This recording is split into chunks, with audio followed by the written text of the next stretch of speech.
been through a lot. Like I said, especially with the legal situation, because the media was at one point it was pounding yourself, Muscle Earth, and I know a lot of people kind of wrote you guys off. Like a lot of people, just regular people, industry cats, DJs. When you were going through that, you must have been one of them times where you really see who your friends are and your friends aren't, right? Yeah, I mean, absolutely. You know, there's a lot of people that we thought was riders, thought was our homies, thought was our peoples, and you know, the beef shit set in, the federal investigation set in, and trust me, the crack house used to be packed every night.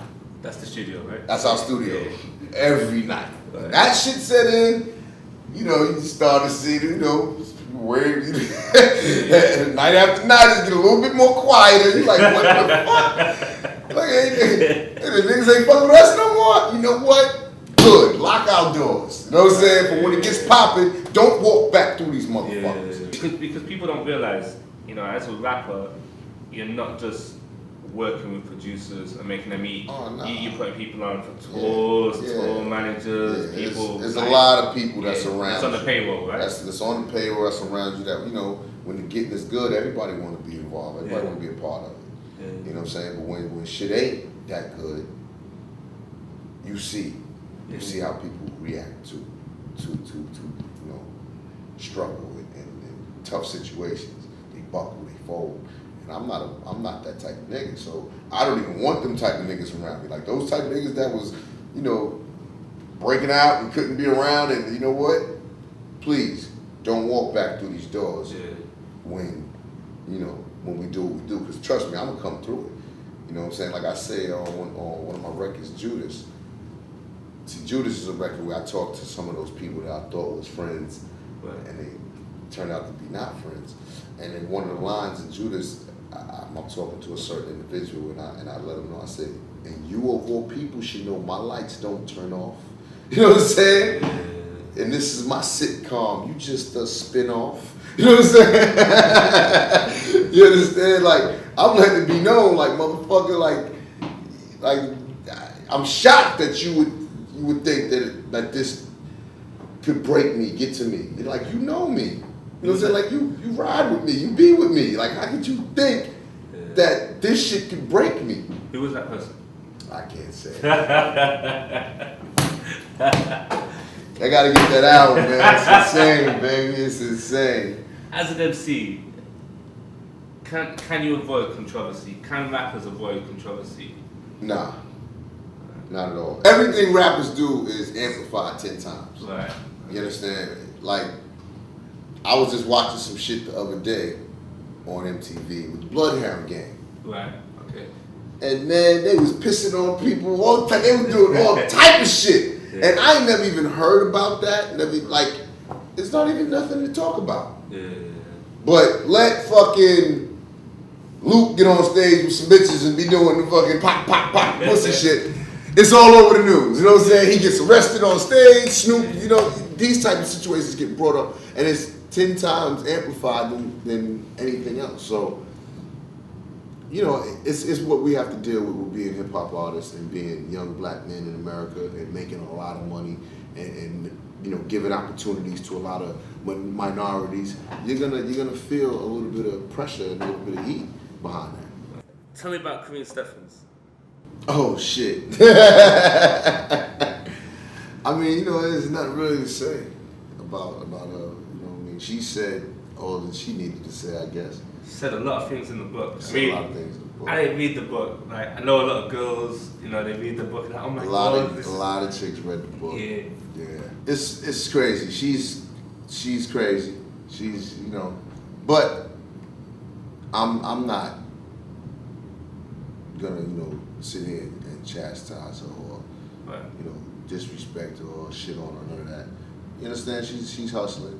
You know what I mean? She put a book out there, and that's her story and her, you know, tales or whatever. Not saying that they're true tales, but they're her tales, and she put them out there. And you know, it is what it is. It's entertainment. People are being entertained. The more, you know, we come out and try to say, yo, it's not true, the more it's gonna make her book sell. So, Okay. you know, I'm not even thinking about it. Have fun with it. You know, if I seen her, you know, I'll probably congratulate her. You know what I mean? She made her a couple of dollars. She was in a real bad situation and turned it around and made it into something that was profitable for her. So, you know, good for her. Okay. Is Ja Rule homophobic? Not at all.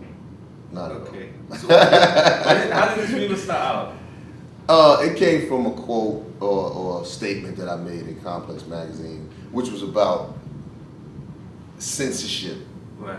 and the way you know, we get ridiculed for our sexist lyrics and things of that nature. So it came from that, because I was basically saying that if we get ridiculed for all the shit that we do, you know, and they have to censor our lyrics and stuff like that, we all have a responsibility to the kids. And some of the programming that MTV shows during the daytime, I feel should be maybe shown a little bit later. You understand? Because some of the content is a little bit too sexy for kids, a little bit too, you know, too much for the children to grasp and understand. You feel what I'm saying? Same thing like our rap lyrics or our rap videos that get censored. It may be a little too much for the kids to understand, to grasp, so they censor it.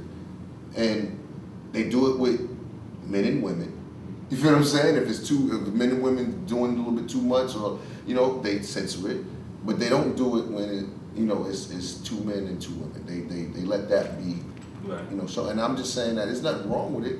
You understand? Everybody, free choice. Do what the fuck you want to do in life, or whatever the fuck you. It doesn't matter. But for the kids that may not understand it, it should just be programmed a little bit later. You feel what I'm saying? And that comment got taken way out of context. Ja says if his kids watch MTV, they're gonna turn into gay. You know what I'm saying? Like, I didn't fucking say that. You know what I'm saying? Like, that's not what I said. You understand? But in this world, you understand, there are a lot of hateful people, and they wanna hate, and they wanna make Ja Rule look crazy, and they wanna, you know what I'm saying, put something out there to make Ja Rule look bad. And I mean, this is the world that we live in, and I've dealt with shit like this 100 times. And you're not homophobic? Not at all. Okay. Not at all. Just letting the world know. Yeah. Whatever cameras in. Well, let me ask you about this. Let's say you're in a situation, you've been touring across the UK, you're in Scotland, the tour bus is driven off without you, you've got no money, you've got nothing, and you're in Scotland, and there's one room left in the hotel. RuPaul's in town. He needs a room as well. You've got to share a room together. What do you do? Me and RuPaul share the room, man. Stay on your side, I'm stay on my side. What the fuck? You know what I'm saying? So, what if it was Halle Berry? You understand? That's it. Yeah. Just because it's a woman and a man doesn't mean that she's attracted to me or I'm attracted to her. Okay. You feel what I'm saying? She may get in the room and be like, nigga, stay on your side, or stay on my side. You know what I'm saying? It's the same shit. All right, I'm not attracted to RuPaul. Nigga, stay on your side, I'm gonna stay on my side. You understand? It's no big deal. You understand? But this is what people tend to don't understand in the world. Like, we all have our preferences and our differences. And for me, in the world that we live in, that's the beauty of it. You know what I'm saying? Dare to be different. Dare to be who you are. Please be who you are. Don't be somebody else, because you can't live with yourself at night if you're being somebody else. If you're being a fraud or a front to public, and then at night you go home and you're somebody else. So please be who you are. You understand? There's nothing wrong with being who you are. But when it comes to children and censorship and shit like that, everything has its place and time, and everything is not for everybody. And you understand? And things like that, we all have a responsibility. That's all I was saying. And it just got blown out of proportion. You know what I'm saying?